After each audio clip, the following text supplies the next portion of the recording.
బీసీలకు 23% రిజర్వేషన్లు కూడా అసాధ్యమన్నారు ఎమ్మెల్సీ దాసు జూస్రావన్.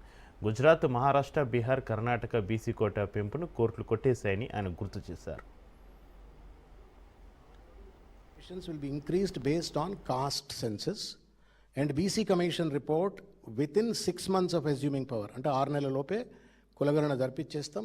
42% రిజర్వేషన్ తర్వాత increase BC reservations to 42% from existing 23 in local bodies to provide 23,973 new political leadership positions for BCs అని చెప్పని అంటాడు. విద్యా ఉపాధిలో ఏ రకంగానైతే ఉపవర్గీకరణ బీసీలకు ఉందో అదేవిధంగా రాజకీయంలో కూడా ఉపవర్గీకరణ చేస్తామని చెప్పని చెప్తూ పెద్ద ఎత్తున ఇచ్చినటువంటి ఒక వాగ్దానం. క్యాబినెట్ అంతా కూడా కూడబలుక్కొని ఇవాళ చేస్తున్నటువంటి ఒక దుర్మార్గమైనటువంటి ఒక చర్య ఏంటి అంటే తడిగుడ్డ పెట్టి బీసీల గొంతు కోయటం లాంటిదే. సుప్రీంకోర్టు జడ్జిమెంట్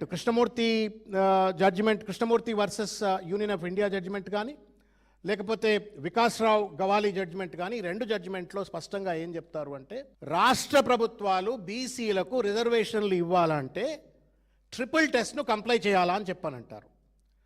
ట్రిపుల్ టెస్ట్ ఏముంటుంది? ఫస్ట్ ట్రిపుల్ టెస్ట్ ఏంటి అంటే appoint dedicated commission to conduct contemporaneous empirical enquiry అని చెప్తారు. నేను రిజర్వేషన్ ఇద్దామనుకున్నా, ఇవ్వలేకపోయినా కోర్టులు కొట్టేసినాయి కాబట్టి నేను లోకల్ బాడీ ఎన్నికలు కూడా పెట్టను అని చెప్పని మొత్తం లోకల్ బాడీ ఎన్నికలనే ఎగవేసేటువంటి ఒక కుట్ర ఇవాళ రేవంత్ రెడ్డి గారు చేస్తూ ఉన్నారు.